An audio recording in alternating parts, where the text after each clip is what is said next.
After 150 combined views in the last 2 weeks, our highest ratings ever, we're back at Mellow Mushroom for season 2 of Sports Club. We can't tell you how thankful we are to Mellow Mushroom and Hiram for hosting us again this year. But we're going to go right into Week 10. Week 10 looks to be an incredible week. There's a lot of Ton of good huge, matchups. huge matchups, starting with an matchup. Chargers are facing off against Oakland at home. It's a 4-4 team. Both of them are. They're tied for the division. I mean, is there really anything good coming out of the AFC West? Not from the looks of it. Chargers started off strong, but they've gone into a 3-game losing streak after their bye. And you thought the Raiders were going to try to make a move.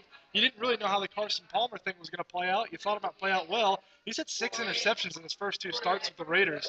I know he hadn't played in a year and a half, but that's horrible, man. That's terrible. I mean, that's like Jay Cutler of last year bad. That's just disgraceful. I agree. Saints, huge NFC matchup coming into the Georgia Dome, the Atlanta Falcons, pretty much playing for first place in the NFC South. After an incredible week for Julio Jones, can the rookie keep it up? Absolutely. I think this is what the Falcons traded up for. This is what the Falcons expected. They didn't expect Julio Jones to come in and have 1 or 2 learning years in the NFL. They expected him to come in and produce right alongside Roddy White. We had a viewer actually ask us before the show, is Drew Brees, or how overrated is Drew Brees? Do you really think he's that overrated? Absolutely not. I don't know where that question came from. Apparently from a diehard Falcons fan who doesn't know football. I mean, if you're a true football fan and not just a biased Falcons fan, then you know Drew Brees is one of the best quarterbacks in the game right now. You watch him play and you watch his reads and you watch his footwork and you watch his, technique and how he goes through everything. He's one of the top 5 in the game right now, bottom line, period. Steelers are facing off against the Bengals. Bengals are at home. It's basically playing for first place in the AFC North, which is incredible. Who at the beginning of the season thought the Bengals were going to be vying for first place mid-season? I heard Carson Palmer was going to sit out this year, and I said the Bengals, they might be relevant in a few games, but vying for first place right now, they hold the number 1 seed in the AFC. I mean, that's insane. You think of all the teams that are in the AFC right now, they hold the number 1 seed. They hold the tiebreaker. The Rams are facing off against the Browns. Next. Sorry, that was not scripted. Rams are terrible. Browns, just as bad. Yeah. I'm going to take the Browns at home just simply because I do think Colt McCoy would face off against the Rams defense a little bit better. I got to take the Rams. Sam Bradford's better than McCoy. Who cares? Really? Really, who cares? This game's probably going to be blocked out in St. Louis and Cincinnati, so.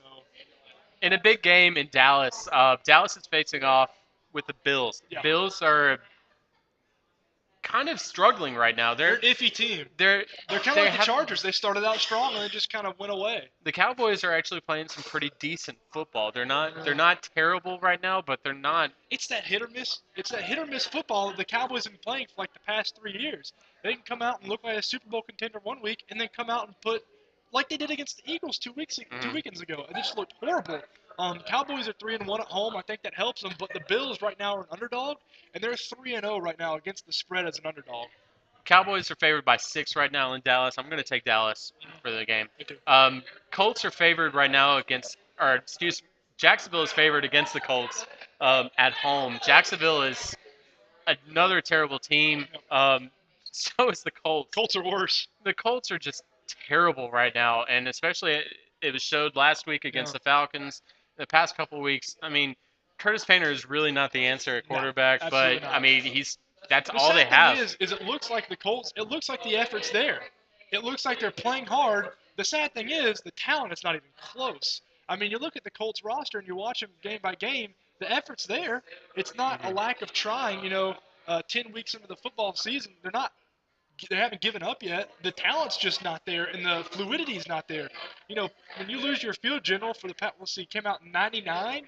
I mean, what's that, 11 years in the NFL? He's been your go-to guy. He's been your guy. I mean, when you lose him, it's just they look discombobulated. And what I'm sure the NFL will announce later, the Denver Broncos will be changing their name to the Denver Tim Tebows, because that's all you ever hear. You don't hear about where they're from, the Broncos. You don't ever hear the Broncos. Absolutely you just hear about Tim Tebow. Tim Tebow and his team.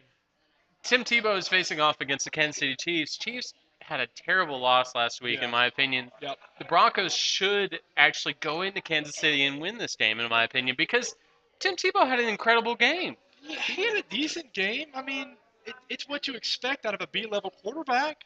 I mean, he didn't come in and just light up the secondary. He did decent. Tim Tebow just has no consistency. His QB rating was his first start. He had a 91 QB rating. He went down to 56. Last week he was a 98. So this week I'm looking for him to put up another 50 number. I gotta take the Chiefs at home in this one. Tebow just has no consistency. It's disgraceful to call him an NFL quarterback. The Redskins, another terrible team facing off against the now not suck for luck Dolphins after the Dolphins laid 30 points on, um, goodness, who was it? Kansas City?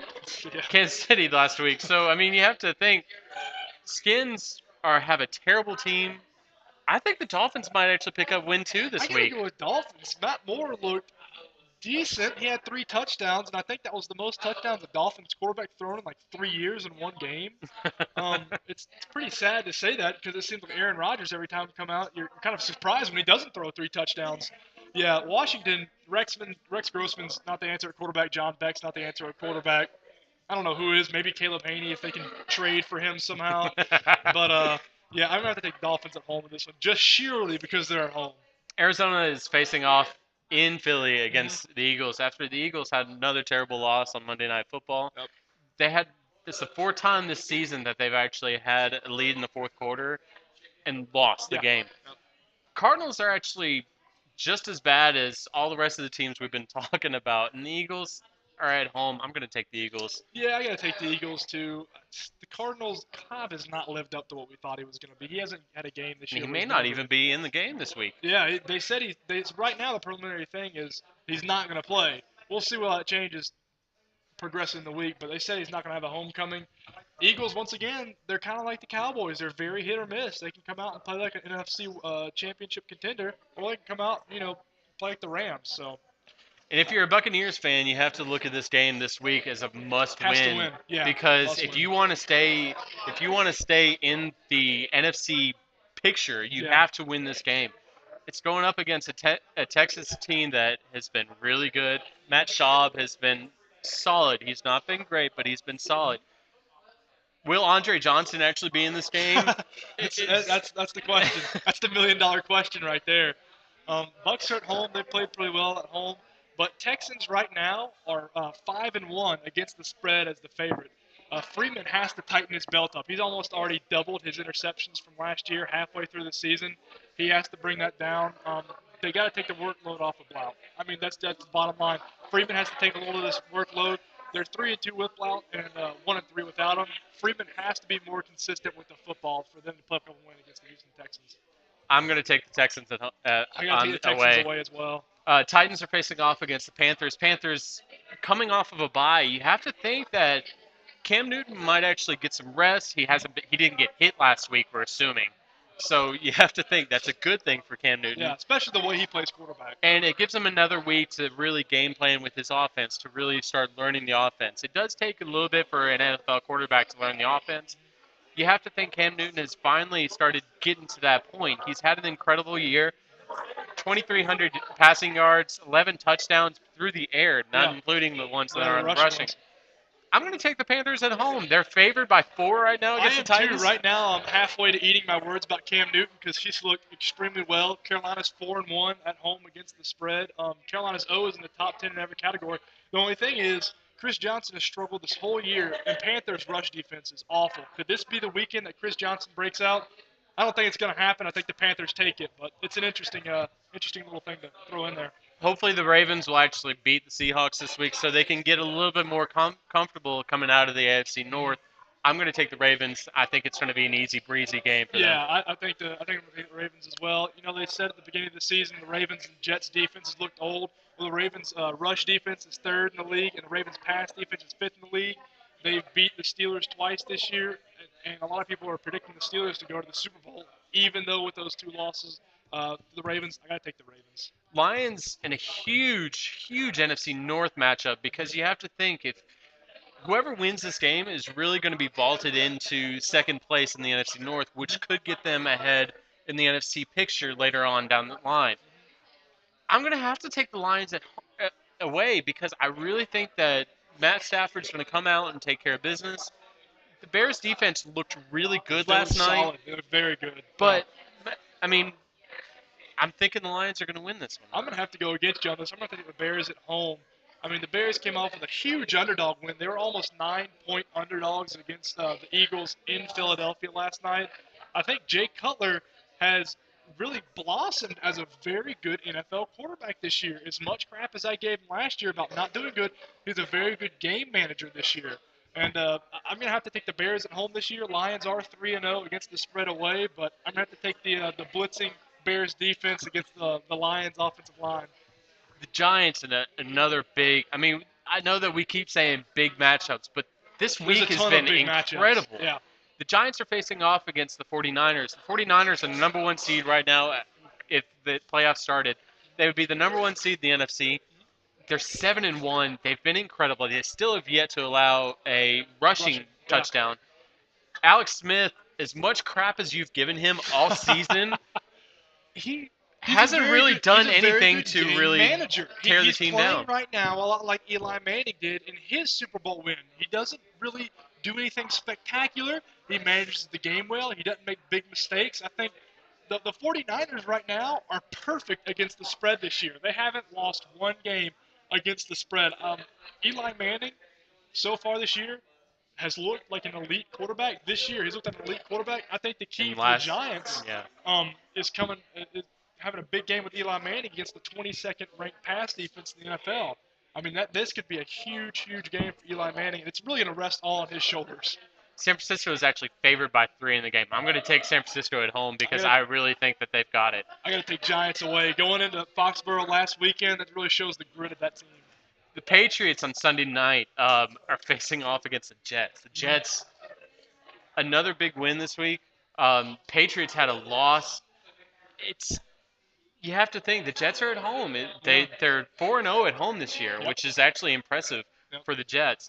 The Patriots, their defense is just struggling right now. It's awful. It's atrocious. What other words can we think of to describe the awful Pats defense? I mean, this is really going to be a game of feet and inches. I mean, thanks for catching that.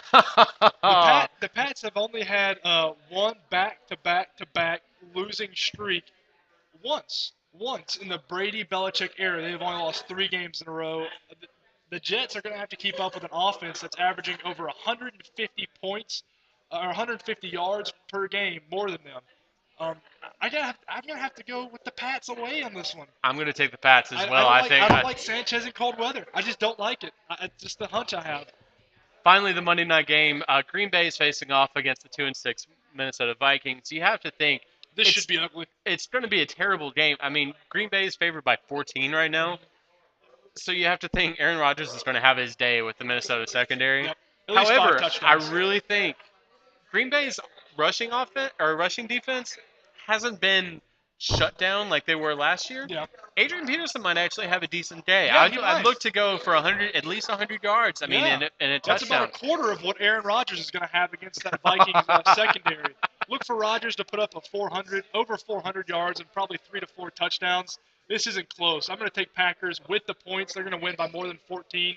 They're at home. They're looking to put that NFC belt away. They're looking to lock that first position in the NFC and get home field advantage all the way to the playoffs. That's it for Week 10, guys. Be sure to check us out again on Twitter at Sports Club NFL. Obviously, you're going to see us on Facebook too. If you guys are YouTube fans, check us out on Facebook. It's Sports Club Weekly Pro Football Show. But that's it. Yeah. For Bryce, I'm Billy. This is Sports Club at Mellow Mushroom. Thanks, guys.